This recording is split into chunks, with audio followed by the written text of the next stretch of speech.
Lewis señala objetivos y lineamientos. Proponer instrumentos teóricos y metodológicos para pensar la especificidad de las revistas y reflexionar acerca del movimiento que realizan en el campo cultural. Asimismo, entiende a las revistas como agentes activos de su gestación y de su caracterización, sin los cuales resulta imposible aprender el medio cultural y la identidad de una época. Tiene una perspectiva interdisciplinaria que toma en cuenta el texto, la plástica, la historia de lo impreso y de la edición. Cuestiones teóricas y metodológicas. Las aproximaciones académicas tradicionales consideran a las revistas primero como un antecedente o un episodio de la carrera de un artista célebre y así recurren a las revistas para confirmar hipótesis de la obra que se ha hecho popular. Y segundo, como un espacio de realización de un movimiento cultural o de una tendencia ideológica. Y esto incurre en poner el valor en otra cosa, ¿sí? En el pensamiento estética generado en otra parte y como exposición de esta. Pero en las últimas 2 décadas hay una superación a partir de estudios sobre revistas literarias y culturales. Aparece una perspectiva crítica renovada, se ve a la revista como un objeto autónomo, no como una realización de otros objetos. Aparecen aportes de otras disciplinas, historia del arte, que tienen en cuenta la consideración de aspectos visuales, también aportes de coleccionistas privados, libreros, que aportan el material difícil de encontrar. Asimismo, aparece una metodología de análisis que tiene que ver con la confrontación entre lecturas críticas y la lectura de revistas en su contexto de publicación y de edición. Algunos problemas metodológicos, epistemológicos plantean cómo leer las revistas. Y hay 2 modos de leer a partir de la temporalidad y las prácticas de lectura. Esto obviamente es una dimensión descriptiva, dice la autora.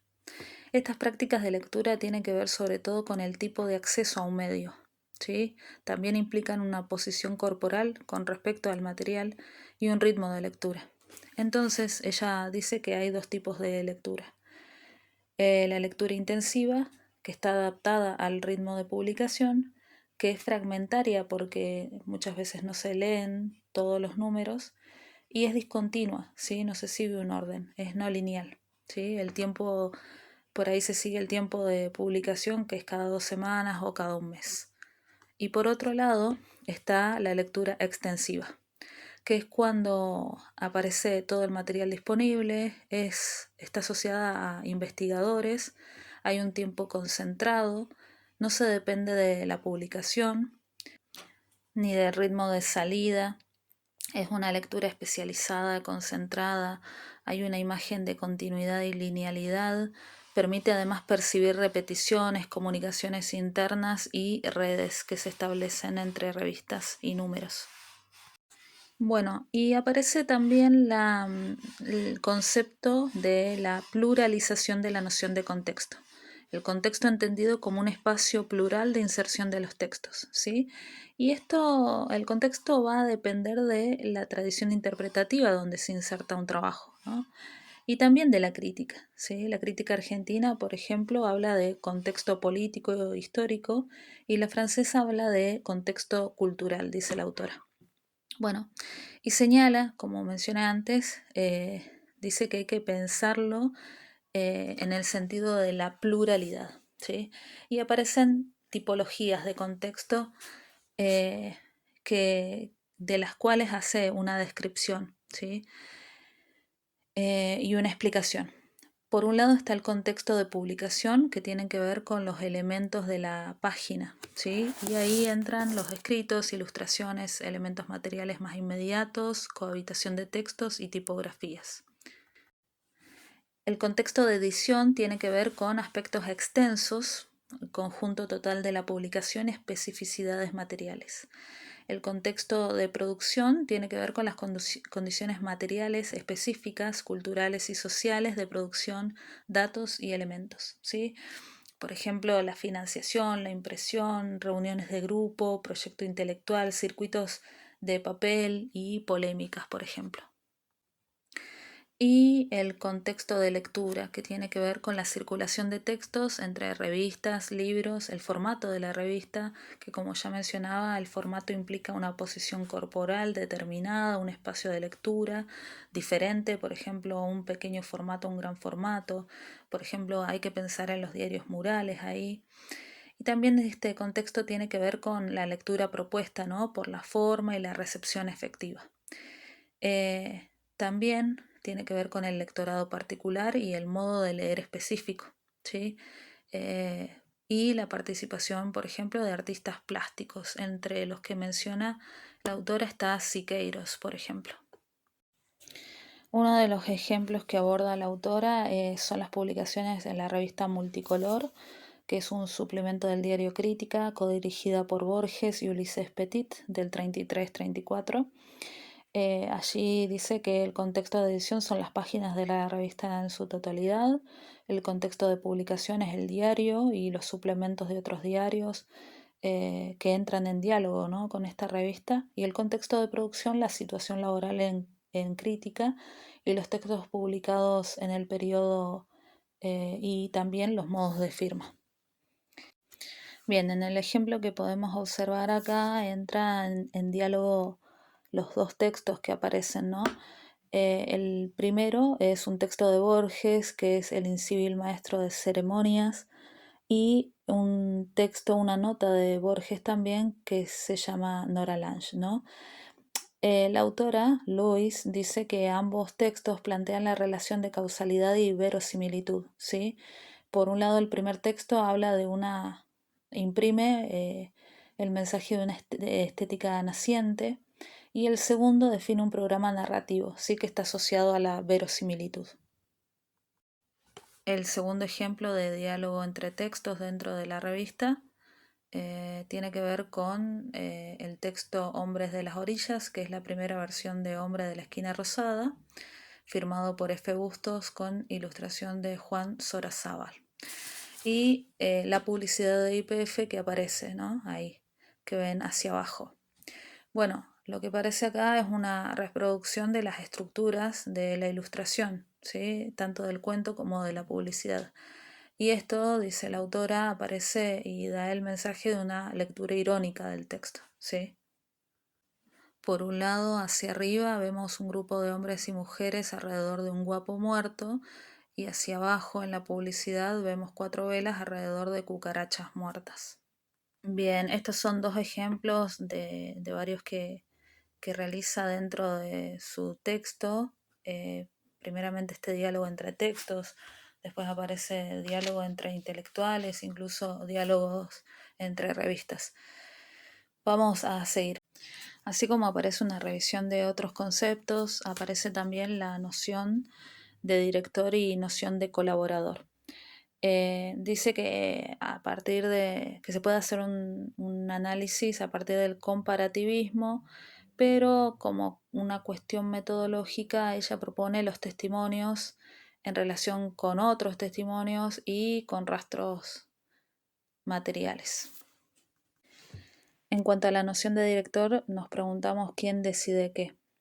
Esta no es una instancia monolítica, dice, y hay que tener en cuenta si figura un director, qué nombre tiene, de qué modo aparece el director o la dirección, si está solo, dentro de un grupo, con un cargo definido. Estudiar y problematizar el tipo de testimonios, los rastros materiales, el nombre, las correcciones, la participación en la revista, los modos de la firma dentro de la publicación y las secciones en que publica.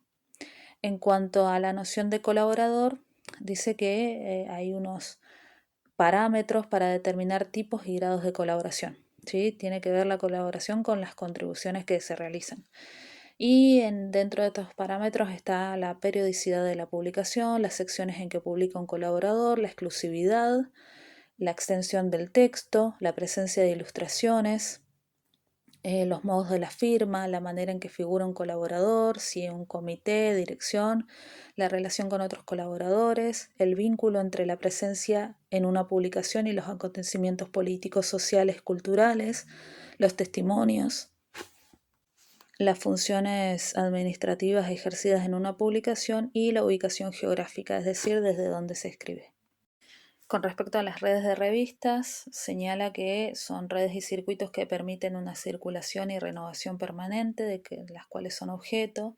Es un espacio productor de relaciones, construida por una serie de elementos heterogéneos. Participa de la creación de la identidad de una época y su aspecto relacional es esencial. Puede pensarse como un no lugar, ya que se trata de un espacio de circulación que no construye referencias comunes a un grupo determinado, sino que es un espacio de tránsito y no de residencia, y permite pensar en una cartografía intelectual del periodo. La autora señala que la crítica latinoamericana no ha otorgado el mismo estatus a las revistas culturales y literarias que a los suplementos.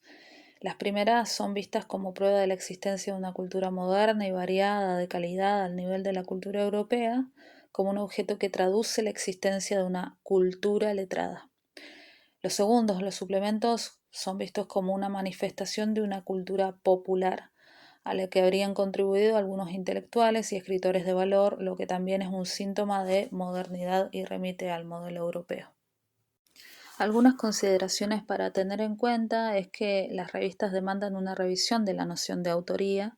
La autoría en una revista es siempre colectiva, plural. Hay que pensar en los manifiestos, por ejemplo, vanguardistas, en las revistas murales.